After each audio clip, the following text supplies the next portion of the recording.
Lincoln, nós estamos chegando ao final da conversa. Eu queria te fazer duas perguntas que eu sempre faço aos nossos convidados e convidadas antes das despedidas. A primeira, qual livro você gostaria de sugerir aos nossos espectadores?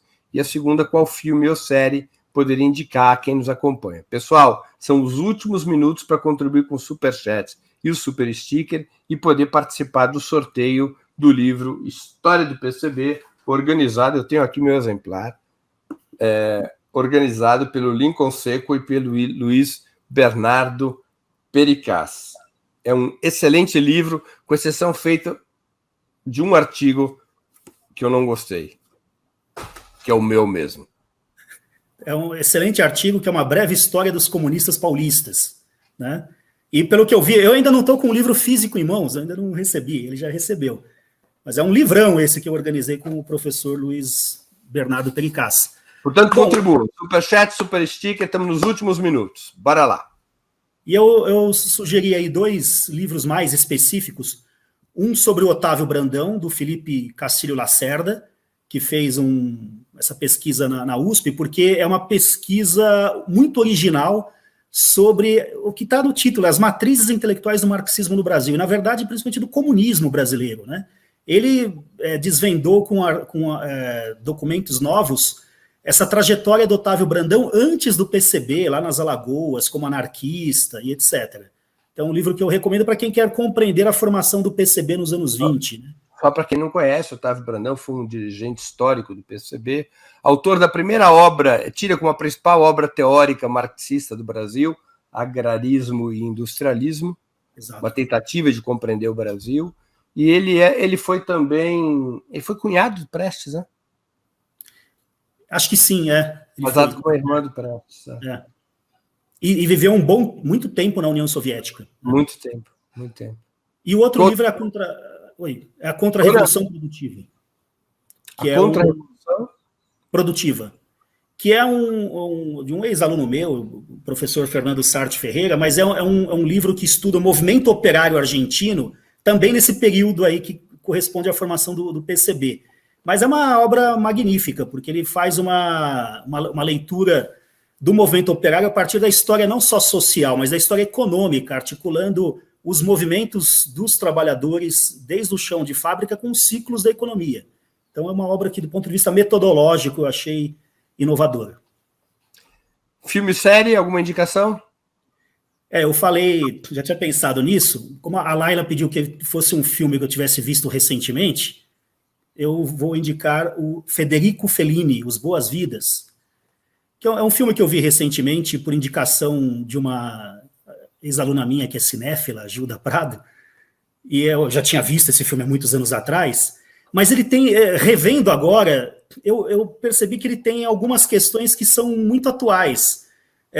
Tem uma questão de uma crítica forte ao machismo, tem uma crítica de en passant ao preconceito contra a homossexualidade, mas, ao mesmo tempo, uma crítica ao desrespeito aos trabalhadores. Né?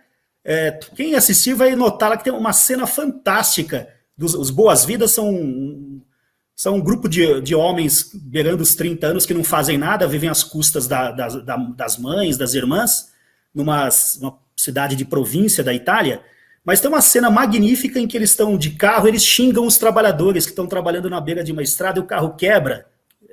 Aí os trabalhadores correm atrás deles, e um que é meio intelectual, ele grita, mas eu sou socialista.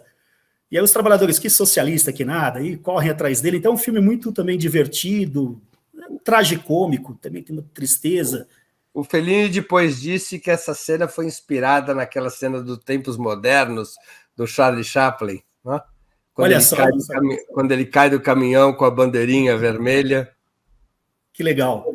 E a Itália em reconstrução, mas o Fellini praticamente começando, né? É o primeiro grande filme dele, eu acho. Então, vale a pena. E acho que está no YouTube. No YouTube. Arline, nós estamos chegando ao fim da nossa conversa, que poderia durar horas e horas, dado o seu espantoso conhecimento e didatismo. Mas eu queria fazer duas perguntas que eu sempre faço aos nossos convidados e convidadas antes das despedidas. A primeira é qual livro você gostaria de sugerir aos nossos espectadores, e a segunda, qual filme ou série poderia indicar a quem nos acompanha? Breno, eu tenho um autor de origem palestina, meio palestino, nascido no Líbano, que é, assim, espantosamente bom. Um querido amigo, Elias Houri. Eu li muito tempo atrás um livro, Baba Shams, em árabe, é Porta do Sol, que foi traduzido por minha colega Safa Jubran. O livro é maravilhoso, ele é belíssimo, é um autor que tem uma sensibilidade para a relação entre judeus e palestinos nesse território, que olha para essa, né, para essa relação entre esses dois e que publica agora, saiu agora pela editora Tabla, publicado o seu novo livro, que eu tenho e estou começando a ler, que é um livro mais difícil do que Porta do Sol, e que se chama Meu Nome é Adam. Isso, acaba de sair traduzido também por Safa Jubran, pela minha colega.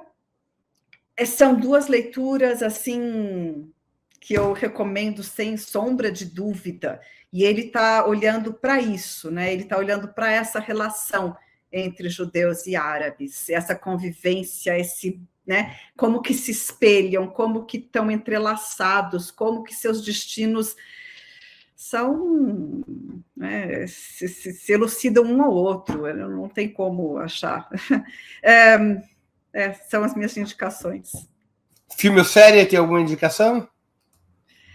Sim, eu tenho um filme que já não é recente, mas é um dos meus prediletos, e por não ser o mais assim, conhecido, eu gosto de indicar que é da Anne-Marie Jassir, e também por ser de uma mulher palestina. Hoje o cinema palestino é o melhor cinema árabe, é o palestino, não, sem sombra de dúvida. E o filme dela se chama O Sal desse Mar.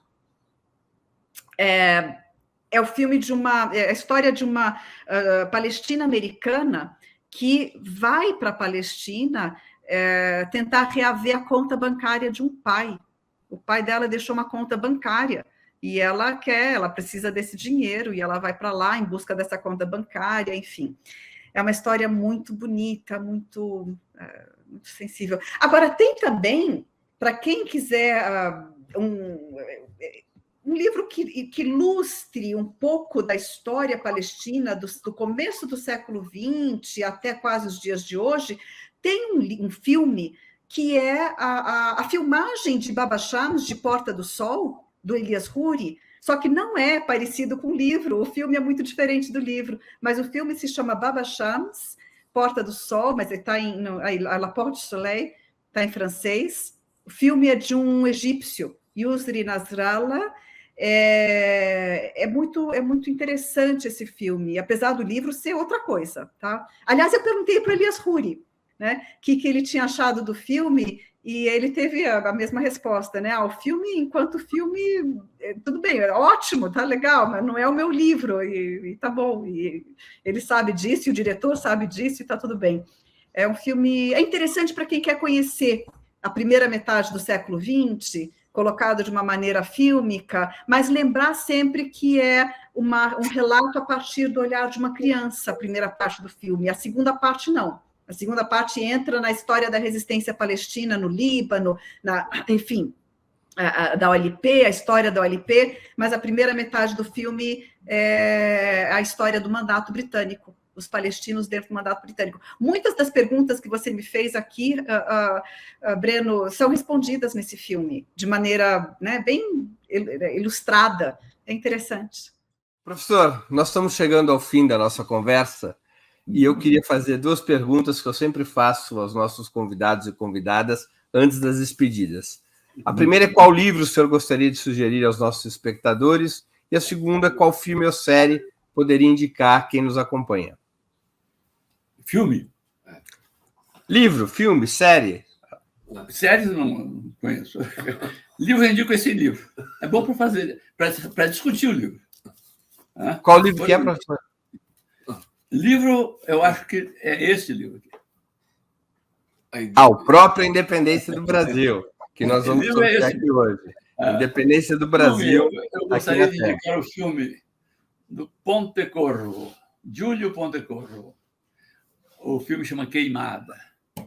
Se passa numa ilha do Caribe, que o referencial histórico é o Haiti, mas como é ficção, é uma ilha portuguesa, onde houve uma rebelião dos escravos e os escravos queimaram a ilha.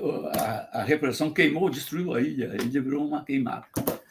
Esse Pontecorvo, só para lembrar, é um grande cineasta italiano, comunista. Que antes desse, fez 2 filmes notáveis. Tudo que eu falei sobre o sistema colonial está no filme do Pontecorvo. Cujo irmão participou da chamada Operação Manhattan, das pesquisas. Ele era um físico e participou das pesquisas para a bomba atômica. Então, mas dizia-se que o Bruno Pontecorvo teria sido um dos espiões soviéticos que teria passado o segredo da bomba atômica para Moscou naquele período. Ser. Ele fez um filme sobre o Chile, do Pinochet, que chama O Chile, a derrota de um povo desarmado. E um filme sobre a Argélia, que chama Argélia, a vitória de um povo Batalha de Argel. Hã? Batalha de Argel, né? A Batalha de Argel, vitória de um povo armado. A derrota no Chile, a derrota de um povo, a Batalha do Chile, derrota de um povo desarmado. Mas o Queimada é um filme notável. Todos os aspectos que eu falei, e alguns que eu não falei, estão no filme. Muito bem.